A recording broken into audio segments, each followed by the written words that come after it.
حقيرة مقيرة غامرة غدوك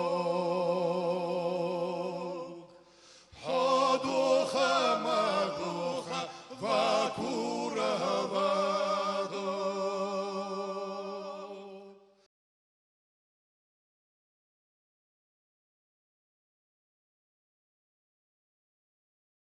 Дорогие россияне, уважаемые соотечественники, добрый день! Свое обращение, с вашего позволения, хотим посвятить высшим духовным лидерам России, патриарху всей Руси Кириллу, председателю Совета муфтиев России Равилю Гайнутдину и главному раввину России Бер-Лазару. К большому сожалению, неоднократные обращения ингушского народа в последние годы к руководству нашей страны о складывающейся и сложившейся ситуации в республике не были услышаны.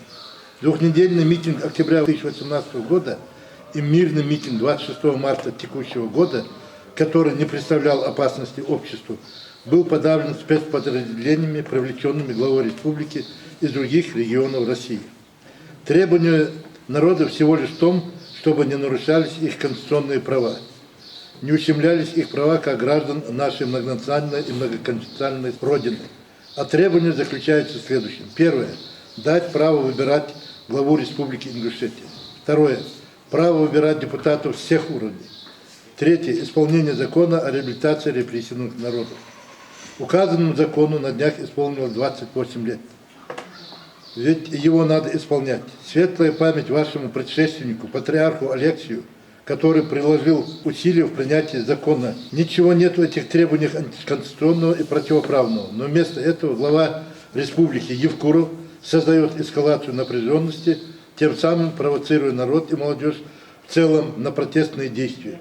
Лидеров протестного движения сажают в тюрьмы по сфабрикованным уголовным делам. Оставшаяся часть подвергается политическим гонениям. Все это делается для того, чтобы скрыть свои коррупционные хищения, изменение статуса и территориальной целостности республики без участия народа и без проведения референдума, тем самым нарушая Конституцию Российской Федерации и Республики Ингушетия.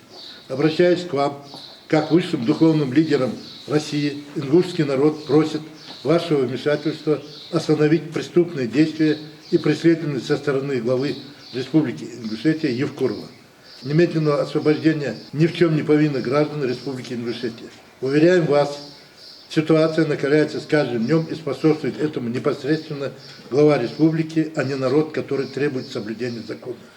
Ради сохранения нашего общего дома, государства России, остановите хоть Божьим словом этого безбожника, да поможет вам Бог.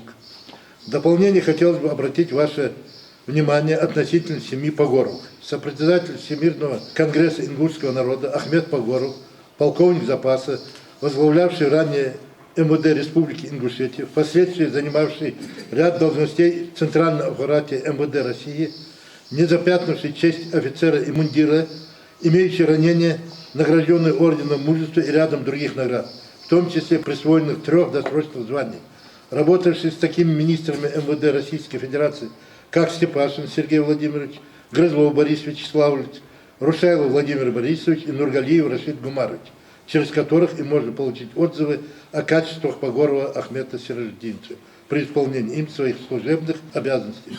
Сегодня подвергается дискриминации со стороны местной власти.